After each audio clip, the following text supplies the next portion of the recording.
Om Swastiastu, Wassalamualaikum warahmatullahi wabarakatuh. Shalom, nama budaya, salam sejahtera untuk kita semua. Sebelumnya, perkenalkan, nama saya Bendesa Dwi Kartika Gageswara dengan nomor NIM akhir 142 dari kelas D akan menjelaskan mengenai pertumbuhan bakteri. Sebelum kita ke topik utama, ada baiknya kita mengetahui apa sih itu bakteri. Nah, bakteri merupakan mikroorganisme uniseluler atau bersel tunggal. Namun di dalam beberapa kasus, mikroorganisme bakteri ini dapat juga bersifat multiseluler. Nah, bakteri itu tidak dapat dilihat dengan mata telanjang, sehingga memerlukan alat bantu yang dinamakan dengan mikroskop. Kemudian kita akan membahas mengenai struktur dari bakteri.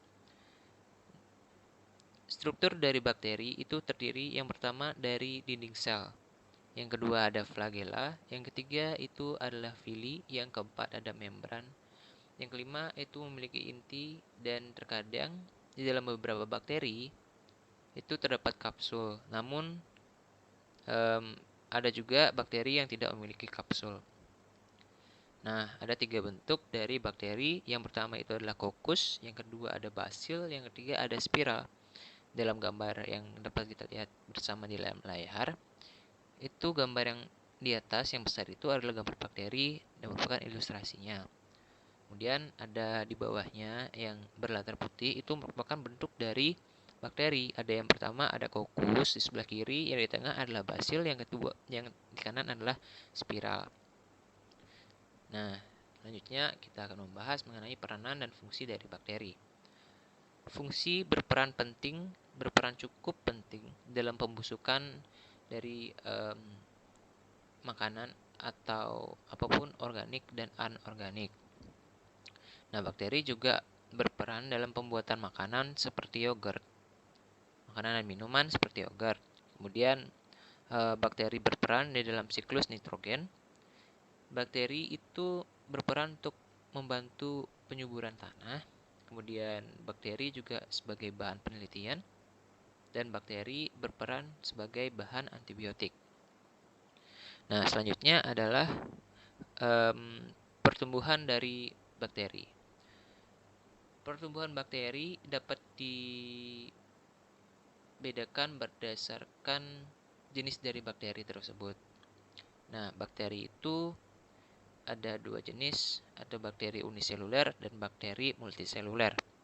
Nah, di dalam pertumbuhan bakteri uniseluler, itu tanda-tandanya itu adalah bertambahnya sel secara eksponensial.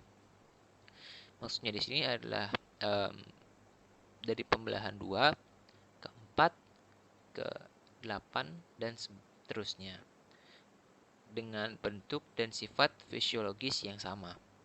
Sedangkan jenis dari bakteri multiseluler, itu pertumbuhan bakterinya bertambah dari volume, panjang, lebar, tinggi, ataupun beratnya. Selanjutnya adalah topik utama kita, yaitu pertumbuhan dari bakteri. Nah, pada gambar di layar dapat kita lihat bersama itu ada 5 tahapan dari pertumbuhan bakteri. Nah, ini pertumbuhan bakteri secara aseksual melalui pembelahan biner. Nah, pada tahapan pertama itu bakteri atau sel itu terdapat nukleoid 2 nukleoid. Nah, dalam tahapan kedua itu mulai terpisah antara nukleoid 1 dan nukleoid lainnya. Pada tahapan ketiga itu akan mulai membentuk dinding membran Ivaginates, dan tahapan keempat itu akan benar-benar terpisah. Namun belum terlepas ya. Nah, yang tahapan kelima itu merupakan tahap akhir, itu mulai terlepas dan jadi pertumbuhan terakhir.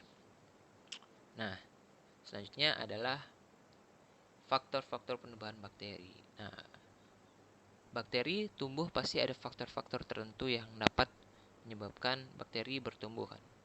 Nah, faktor yang pertama itulah faktor nutrisi. Nutrisi itu merupakan makanan dari bakteri. Ada beberapa, ya ada 6. Yang pertama itu ada air.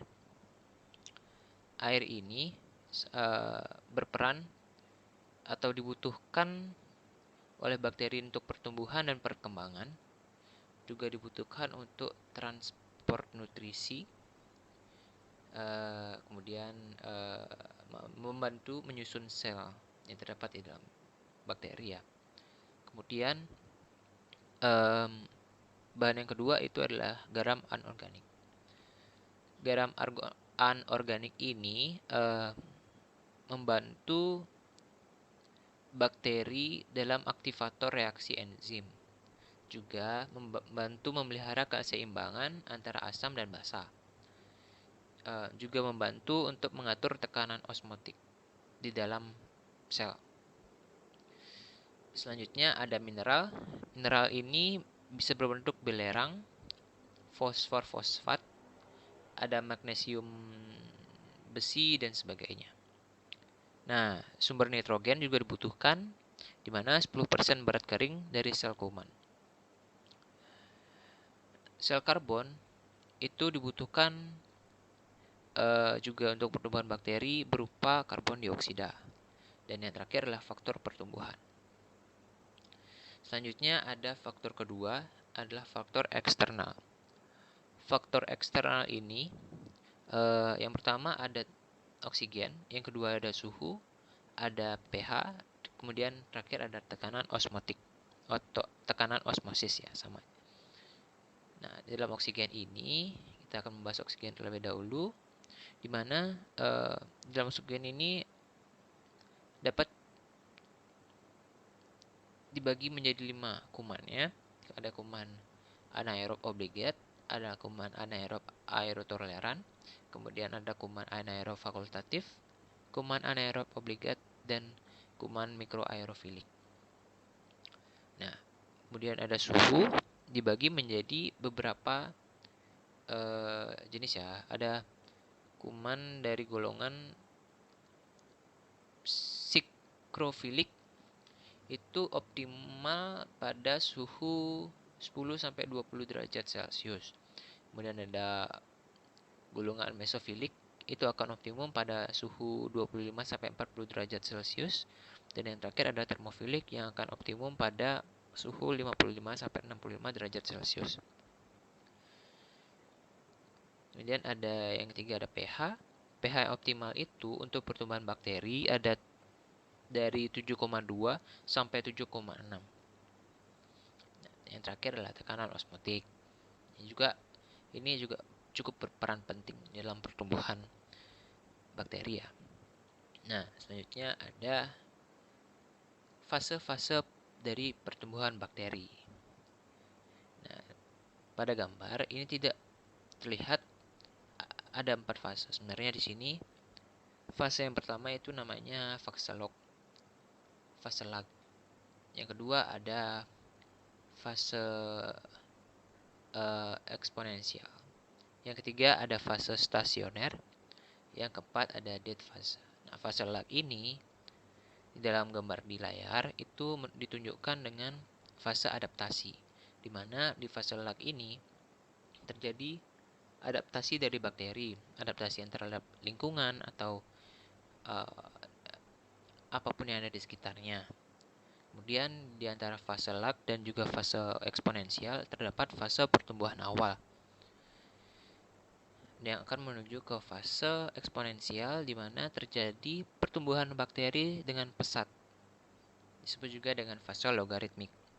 Di antara fase eksponensial dan fase stasioner itu terdapat fase pertumbuhan lambat yang akan menuju ke fase pertumbuhan statis atau stasioner. Nah, di fase pertumbuhan stasioner ini akan terjadi pertumbuhan bakteri dengan stabil. Kemudian akan menuju ke fase kematian dan akhirnya pada fase kematian atau dead fase, di mana akan menjadi penurunan bakteri secara drastis. Nah, ini merupakan akhir dari bakteri yang dapat saya jelaskan. Terima kasih karena sudah memperhatikan materi ini. Terima kasih kepada Dok yang sudah hadir. Kemudian terima kasih kepada teman-teman yang sudah menonton video ini. Semoga video ini bermanfaat. Terima kasih yang sebesar-besarnya. Om Santi Santi Santi Om. Assalamualaikum warahmatullahi wabarakatuh. Shalom Namo Buddhaya. Terima kasih.